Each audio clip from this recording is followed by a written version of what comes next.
Hi friends. Kerala bus ఇన్సిడెంట్‌లో మాత్రం ఒక పెద్ద ట్విస్ట్ వచ్చింది. ఈ ఇన్సిడెంట్‌లో తప్పెవరిది, ఒప్పెవరిది, ఎవరికి శిక్ష పడాలో చెప్పే బిగ్ ట్విస్ట్ అన్నమాట ఇది. కేరళ బస్సులో దీపక్ అనే వ్యక్తి తన ప్రైవేట్ పార్ట్స్‌ని దాచాడని షింజిత్ అనే ఒక మహిళ ఒక వీడియోని ఇన్‌స్టా‌లో పోస్ట్ చేయడం. ఆ వీడియో బాగా వైరల్ అవ్వడం. ఆ దీపక్ అనే వ్యక్తి నేను అలాంటోడిని కాదని, నేను ఆ పని చేయలేదని మనస్తాపానికి గురై, బాగా సోషల్ మీడియాకి ట్రోలింగ్‌కి గురై, ఆ తర్వాత అతను సూసైడ్ కూడా చేసుకున్నాడు. తర్వాత ఆ వీడియోలోని రియాలిటీని నెటిజన్స్ అందరూ బాగా అబ్జర్వ్ చేసినారన్నమాట. చేసిన తర్వాత దీపక్ తల్లిదండ్రులు షింజిత మీద ఫిర్యాదు చేసినారు.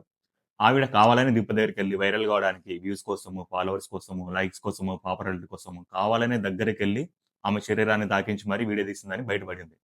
పోలీసులు ఆమె కోసం వేట కూడా కొనసాగించినారన్నమాట. చివరికి ఆఖరికి కేరళ హ్యూమన్ రైట్స్ కమిషన్ ఉంటుంది కదా! అది కూడా స్పందించింది దీని మీద. అది స్పందించి పోలీసులకు ఆదేశాలు జారీ చేసింది. ఆమెను కంపల్సరీ అరెస్ట్ చేయాలని. ఈ విషయం తెలుసుకున్న సింజిత సోషల్ మీడియా అకౌంట్స్ అన్నీ డీయాక్టివేట్ చేసేసింది. ఇన్‌స్టాగ్రామ్ కావచ్చు, ట్విట్టర్ కావచ్చు ఇవన్నీ డిలీట్ చేసింది. ఎవరికీ కనిపించకుండా దాక్కోవడానికి, పారిపోవడానికి కూడా ట్రై చేసింది. మొత్తానికి సింజిత విదేశాలకు పారిపోతుందేమో అని అనుమానం వచ్చి పోలీసులు లుకౌట్ నోటీసులు కూడా జారీ చేసినారు ఆమె మీద. అయితే సింజిత కోజికోడ్ జిల్లాలోని వడగరలో వాళ్ళ బంధువుల ఇంట్లోనే దాచిపెట్టుకొనున్నది. తలదాచుకొనున్నది. మొత్తానికి పోలీసులు ఆమెను కనుక్కున్నారు. అరెస్ట్ కూడా చేసినారు. కోర్టులో కూడా ప్రవేశపెట్టినారు. కోర్టు ఆమెకి 14 రోజుల పాటు రిమాండ్ కూడా విధించింది. ఆవిడని అరెస్ట్ చేసి తీసుకెళ్ళేటప్పుడు కూడా పోలీసులు వాహనంలో తీసుకోకుండా అంటే పోలీస్ వాహనంలో తీసుకోకుండా ప్రైవేట్ వెహికల్‌లో తీసుకెళ్లినారు. దీనిపైన కూడా అక్కడ బీజేపీ నాయకులు చాలా మండిపడినారు. పోలీస్ వాహనంలో కాకుండా ఏదో వీఐపీని తీసుకెళ్ళినట్టుగా ఆమెని ఎందుకు చేశారని. ఈ వివాదం సోషల్ మీడియా వరకే కాకుండా రాజకీయపరమైన విమర్శలకు, ఆరోపణలకు కూడా దారితీస్తుంది. పోలీస్ వాహనంలో ఆమెని తీసుకెళ్లకుండా ప్రైవేట్ వాహనంలో ఎందుకు తీసుకెళ్లారు అని. సో, మొత్తానికైతే సింజితని అరెస్ట్ చేసినారు. అరెస్ట్ చేసినప్పుడు కోర్టులో ప్రవేశపెట్టేటప్పుడు జైలుకి ఆమెని తరలించినప్పుడు జస్టిస్ ఫర్ దీపక్ అని ఎవరైతే కేరళ రాష్ట్ర వ్యాప్తంగా యువత కావచ్చు, పురుషులు కావచ్చు చాలా మంది మహిళలు కూడా దీపక్‌కి అండగా సపోర్ట్ చేసినారు. అందరూ కోర్టు బయట నిలబడి నినాదాలు కూడా చేసినారు. ఈ వీడియోలు కూడా చాలా బాగా వైరల్ అవుతున్నాయి. కేరళలోని మగాళ్ళు కూడా బస్ ఎక్కినప్పుడు అట్టపెట్టెలతో కాళ్ళకి, బాడీ మొత్తానికి, చేతులకి, ఆహ్, ఈ సైడ్‌లకి మొత్తం ఇట్లా అట్టపెట్టెలు తగిలించుకొని వాళ్ళు కూడా నిరసన ప్రదర్శించినారనమాట. "అమ్మ మేమేం తప్పు చేయడం లేదు.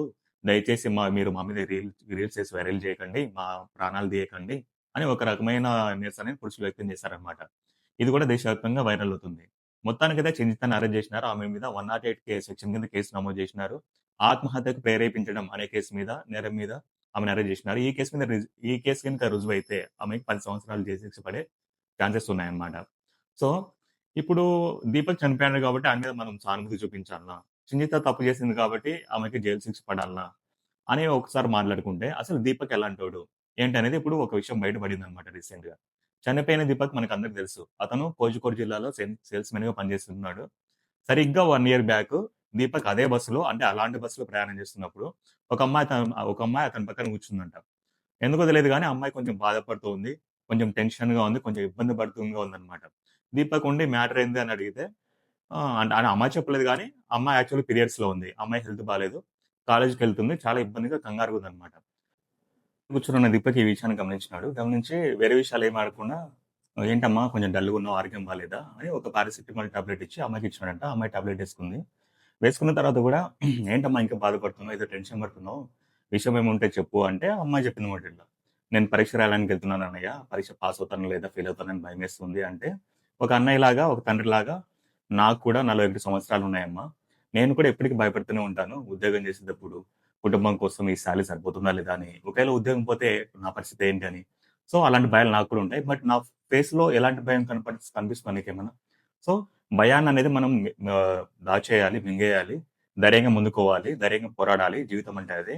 జీవితం అంటే నిత్య పోరాటము, నిత్యం యుద్ధం చేయడమే. సో, పరీక్ష కోసం భయపడొద్దు. ధైర్యంగా పరీక్ష రాసిరా అని ధైర్యం చెప్పి ఆమెని పంపించినాడంట. సో, ఇప్పుడు చెప్పండి దీపక్ ఎలాంటోడు? మరి ఈ విషయం ఎలా బయటకొచ్చిందంటే దీపక్ ఆత్మహత్య చేసుకున్న తర్వాత ఈ ఇన్సిడెంట్ అయితే వైరల్ అయింది గదా! టీవీల్లో, సోషల్ మీడియాలో, పేపర్‌లో.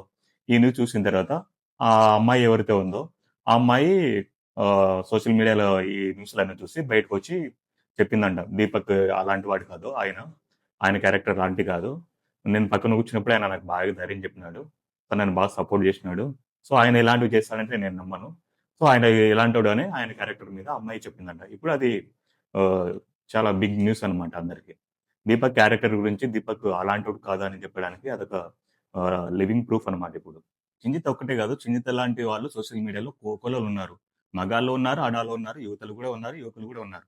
వీళ్ళకి కావాల్సింది సోషల్ మీడియాలో పాపులారిటీ సంపాదించాలి, ఫాలోవర్‌ని సంపాదించాలి, లైక్‌ని సంపాదించాలి. వీళ్ళ ఫాలోవర్స్, లైక్స్ కోసం ఏమైనా జేస్తారు. వీళ్ళ వ్యూస్ కోసం ఏ గడ్డి తినమన్నా తింటారు, ఏం తినమన్నా జేస్తారు. ఆఖరికి బట్టలిప్పేయమని ఇప్పేస్తారు. చెరువులు దూకమని దూకేస్తారు. ఇలా తయారైందన్నమాట సోషల్ మీడియా. కేవలం ఆవిడ వ్యూస్ కోసం మాత్రమే దీపక్ ప్రాణాలు తీసేసింది. పైగా దీపక్ చనిపోయాక ఎలాంటి పశ్చాత్తాపం కూడా వ్యక్తం చేయకుండా ఇంకో వీడియో కూడా వీళ్ళదే తీసింది. దీపక్ చనిపోయాక కూడా ఏమాత్రం ఏమాత్రం గిల్ట్ లేకుండా వీడియోలో ఏం చెప్పిందంటే, "లేదు లేదు నన్ను తాకకముందే వేరే అమ్మాయిని ఆయన ఆల్రెడీ తాకడం స్టార్ట్ చేశాడు. అందుకనే నేను ఫాలో చేసి వీడియో తీశాను" అని నవ్వుతూ మాట్లాడింది. ఏమాత్రం గిల్ట్ లేకుండా. హ్మ్. ఆవిడ ఫోన్‌లో మనం గనుక వీడియోలు గమనిస్తే, ఆవిడే వెళ్లి ఆవిడే తాగుతూ వీడియోలు చేసింది. అంటే చాలా లెంతీ వీడియో తీసింది. తనకి ఎంతవరకు కావాలో అంతవరకు మాత్రమే దాన్ని ఎడిటింగ్ చేసి, ట్రిమ్ చేసి, అటు ఒక ముక్క, ఇటు ముక్క యాడ్ చేసి, ఒక 18 సెకండ్స్ వీడియో రిలీజ్ చేసిందంతే. సో, అందరిని మానిప్యులేట్ చేసిందన్నమాట. మరి పోలీసులు అంతకుముందు ఆవిడ రికార్డ్ చేసిన వీడియో మొత్తం చూసి, కావాలని ఈవిడ ఈ వీడియో తీసినట్టు మొత్తం బయటపడిందన్నమాట. సో, దీంతో పోలీసులు మొత్తానికి అరెస్ట్ చేసినారు సంగీతని. లోపల కూడా ఏసినారు. ఇప్పుడు పురుషుల్లో అందరూ మంచి వాళ్ళే ఉండరు. చెడ్డవాళ్ళు గూడా ఉంటారు. ఆడవాళ్ళు గూడా అంతే. అందరూ మంచివాళ్ళు ఉండరు. చెడ్డవాళ్ళు గూడా ఉంటారు. సో, పురుషుల్లో అయినా సరే, ఆడవాళ్ళలో అయినా సరే, అందరూ చెడ్డవాళ్ళు కూడా ఉండరు. మంచి వాళ్ళు కూడా ఉండరనేది మనం గుర్తుంచుకోవాలి. కాకపోతే మన సొసైటీలో ప్రెజెంట్ ఎట్లుందంటే, మహిళలకే ఎక్కువ రక్షణ చట్టాలున్నాయి. ఎక్కువ లాస్ వాళ్ళ సైడే ఉన్నాయి. మహిళలకి ఏదైనా ఇబ్బంది తలెత్తినా, మహిళల పైన ఏదైనా అఘాయిత్యం జరిగినా, దానికి వ్యతిరేకంగా లేసే గొంతులు చానా ఎక్కువుంటాయి. ఆడపిల్ల బయటకొస్తే స్వేచ్ఛగా మరలి ఇంటికెళ్ళి వస్తుందో లేదో అనేది తెలియని సిట్యుయేషన్ ఉంది. అది కరెక్టే. సో, చట్టాలు బలంగా ఉండాలి. కానీ అట్ ద సేమ్ టైమ్ అక్కడక్కడ కూడా మగవాళ్ళు కూడా ఇలా జరుగుతుంది మగవాళ్ళకి గూడా అన్యాయం. మగవాళ్ళందరూ స్ట్రాంగ్‌గా ఉంటారని లేదనమాట. మగవాళ్ళు కూడా ఏదో బలిశాలులు, బీభత్సమైన అదేం లేదు. దీపక్ లాంటి సున్నితమైన మనస్సు ఉన్న వాళ్ళు గూడా ఉంటారు. దీపక్ మనసు కూడా అంతే గదా! సున్నిత మనసు కూడా కాబట్టే తట్టుకోలేక సూసైడ్ చేసుకున్నాడు. కానీ చనిపోవడం అనేది మార్గం గాదు గదా! నిలబడి పోరాడాలి. కానీ అతను పోరాటానికి కూడా అవకాశం ఇవ్వకుండా మన సోషల్ మీడియా కాకుల్లాగా పొడుచుకొని తినేసినాయి. హ్మ్. సో, ఫైనల్‌గా అది జరిగిపోయింది. రీసెంట్‌గా చూసుకుంటే గుంటూరు జిల్లా దుగ్గిరాలలో చిలమనూరు అనే గ్రామంలో గూడా ఒక మహిళ భర్తని అక్రమ సంబంధ నేపథ్యంలో చంపేసింది. చంపేసి పెద్ద డ్రామా ఆడింది. గుండెపోటుతో చనిపోయాడని. సరే చంపేసింది ఊరుకుందా. నైట్ అంతా కూడా ఆ! తన భర్త శవం పక్కనే కూర్చొని ఫోన్‌లో పోర్న్ వీడియోస్ చూసుకుంటూ కూర్చుందంట. ఇది పోలీసులే జెప్పారు. సో, ఎక్కడికెళ్తుంది మన సమాజం ఇంకా? అక్కడిదాకెందుకు కొన్నాళ్ళ క్రితం అనుకుంటా. భర్తను చంపేసి భర్త ప్లేస్‌లోకి లవర్‌ని తీసుకురావడానికి లవర్ మొఖం మీద యాసిడ్ పోసి ఆ లవర్‌కి ప్లాస్టిక్ సర్జరీ చేయించింది ఒకమ్మ. అతన్ని భర్తకి తీసుకురావాలని ప్లాన్ చేసింది. కానీ ఆ ప్లాన్ విఫలమైందన్నమాట. దానిపైన సినిమాలు, వెబ్ సీరీస్‌లు కూడా వచ్చినాయి. అట్లే రీసెంట్ హైదరాబాద్‌లో కూడా భార్యను చంపేసి ముక్కలు ముక్కలుగా నరికి వాటిని కాల్చి బూడిద చేసి తీసుకెళ్ళి చెరువులో పడేసినాడు ఒక భర్త. ఇలాంటివి జరుగుతూనే ఉన్నాయి. వాటి గురించి మనం మాట్లాడినప్పుడు వీటి గురించి కూడా మాట్లాడాల్సిన అవసరం ఉంది.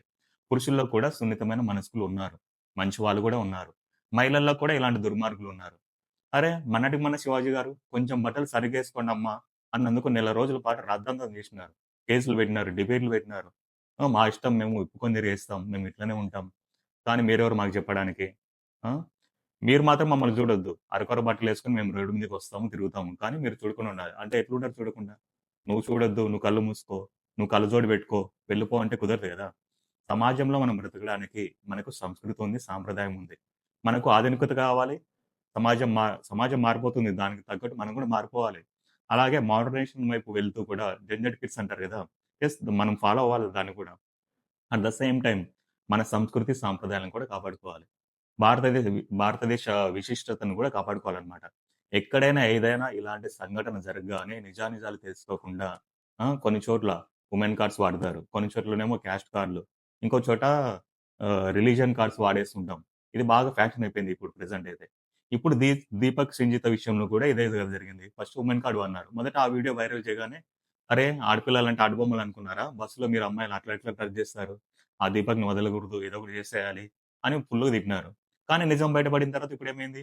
ఆ దీపక్ ఆత్మహత్య చేసుకోగానే ఇప్పుడు సింజితని లోపల వేయాలంటూ అంటున్నారు. సో, ముందు నిజానిజాలు తెలుసుకోవాలి. నిజాలు తెలుసుకున్నాక మాట్లాడడమే ఏదైనా కరెక్ట్. నిజం తెలియక ముందే సోషల్ మీడియా ట్రయల్స్ బాగా ఎక్కువైపోయినాయి ఈ రోజుల్లో. క్యారెక్టర్‌ని డిసైడ్ చేసేస్తున్నారు సోషల్ మీడియానే. అబద్ధమేంటో, నిజమేంటో వీళ్ళే డిసైడ్ చేస్తుంటే ఇంకా పోలీసుల వరకెందుకు, కోర్టుల వరకెందుకు? సో, ఇలాంటి ఘటనలు జరిగినప్పుడు నిజానిజాలు తెలుసుకొని మాట్లాడాలి.